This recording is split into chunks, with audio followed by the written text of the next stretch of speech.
प्रधानमंत्री नरेंद्र मोदी आज चेन्नई में पहले राष्ट्रीय हथकरघा दिवस की शुरुआत करेंगे। इस अवसर पर वे इंडिया हैंडलूम ब्रांड का भी अनावरण करेंगे ताकि गुणवत्ता परक उत्पादों की बाजार में बेहतर स्थिति सुनिश्चित की जा सके। साल 1905 में इसी दिन स्वदेशी आंदोलन की शुरुआत हुई थी। प्रधानमंत्री इस अवसर पर हथकरघा क्षेत्र की हस्तियों को संत कबीर अवार्ड व राष्ट्रीय अवार्ड भी प्रदान करेंगे। जम्मू और कश्मीर के पुलवामा जिले में कल आतंकवादियों और सुरक्षा बलों के बीच मुठभेड़ में लश्कर-ए-तैयबा गुट के 2 आतंकवादी मारे गए।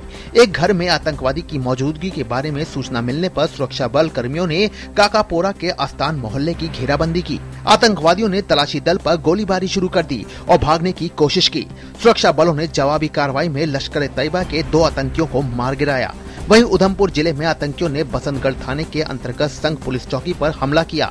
हमले में एसपीओ के 2 जवानों के घायल होने की खबर है। राष्ट्रीय जांच एजेंसी का एक दल उधमपुर से पकड़े गया आतंकवादी से जम्मू में कर रहा है पूछताछ। एनआईए अदालत से उसकी हिरासत लेकर उसे दिल्ली लाने की तैयारी में है। गौरतलब है कि उधमपुर आतंकी हमले की जांच एनआईए को सौंप दी गई है। वहीं केंद्रीय गृह मंत्री राजनाथ सिंह ने उधमपुर में हुए आतंकी हमले पर संसद में बयान देते हुए कहा है कि आतंकवाद से निपटने में केंद्र सरकार अपनी तरफ से कोई कसर नहीं छोड़ेगी। कांग्रेस और भाजपा ने अपने सांसदों को व्हिप जारी कर आज राज्यसभा में पूरी संख्या में उपस्थित रहने को कहा है। गौरतलब है कि लोकसभा में 25 कांग्रेसी सांसदों के निलंबन, व्यापम घोटाले और ललित मोदी मामले को लेकर सरकार और विपक्ष के बीच तकरार बढ़ गई है। वहीं भाजपा ने भी व्हिप जारी करके राज्यसभा के अपने सभी सदस्यों से सदन में मौजूद रहने को कहा है। वहीं एनडीए के कई सांसदों ने सदन की कार्यवाही न चलने देने के लिए कांग्रेसी सांसदों के खिलाफ पत्र लिखकर राज्यसभा के सभापति से कार्रवाई की मांग की है। प्रधानमंत्री नरेंद्र मोदी ने ऊर्जा क्षेत्र की परियोजनाओं की समीक्षा बैठक की कल अध्यक्षता की। बैठक में प्रधानमंत्री ने गांवों के विद्युतीकरण की प्रक्रिया में तेजी लाने का निर्देश दिया और साथ ही बिजली चोरी के मामले में कड़ी कार्रवाई करने को कहा। प्रधानमंत्री ने बैठक में बिजली तथा कोयला क्षेत्रों में निर्धारित लक्ष्यों के मामले में प्रगति की समीक्षा की।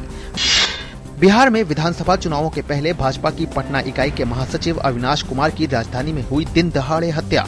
सालिमपुर अहरा में भाजपा नेता की गोली मारकर हत्या उस समय की गई जब वह बेटी को स्कूल छोड़ने के बाद वापस घर लौट रहे थे। इस हत्या के बाद भाजपा कार्यकर्ता सड़क पर उतर आए और धरना प्रदर्शन करने लगे।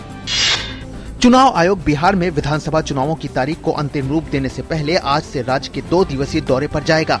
मुख्य निर्वाचन आयुक्त नजीम जैदी, चुनाव आयुक्त अचल कुमार ज्योति और उप चुनाव आयुक्त उमेश सिन्हा बिहार विधानसभा चुनावों के लिए तैयारियों का जायजा लेंगे। 243 सदस्यीय बिहार विधानसभा का कार्यकाल 29 नवम्बर को समाप्त होगा।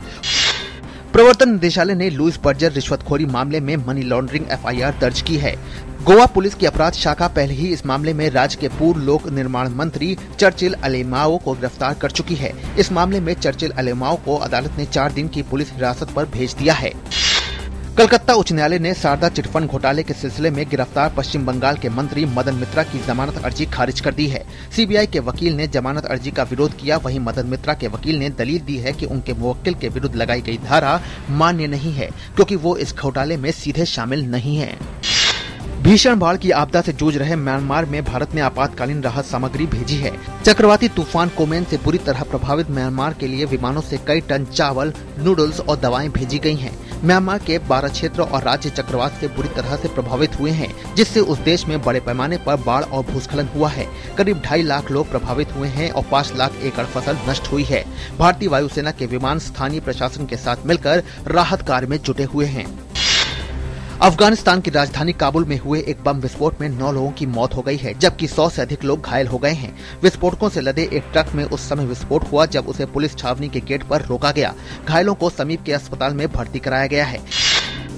पाकिस्तान के एक अशांत कबायली इलाके में अमेरिकी ड्रोन हमले में कम से कम 5 आतंकवादी मारे गए। ड्रोन हमला अफगानिस्तान से लगे उत्तरी वजीरिस्तान कबायली जिले में दत्ता खेल के लावरा मंडी इलाके में हुआ।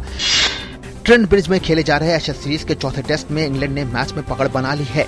इंग्लैंड ने ऑस्ट्रेलिया को मात्र 60 रन पर ढेर कर दिया। इंग्लैंड की तरफ से स्टुअर्ट ब्रॉड ने 8 विकेट चटकाए।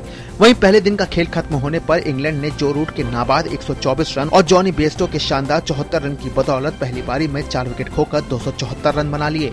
इंग्लैंड के पास अभी 214 रन की बढ़त है और उसके 6 विकेट गिरने शेष हैं।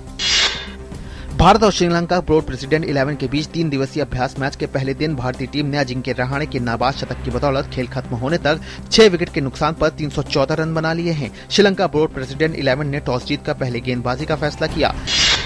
भारत की जोशना चिनप्पा ऑस्ट्रेलियाई ओपन स्क्वॉश टूर्नामेंट में महिला सिंगल्स के क्वार्टर फाइनल में पहुंच गई हैं। क्वार्टर फाइनल में जोशना का मुकाबला हांगकांग की शीर्ष वरीयता प्राप्त एनी एयू से होगा। पुरुष सिंगल्स में हरिंदर सिंह और महेश मंगावकर दूसरे दौर में ही हारकर बाहर हो गए हैं।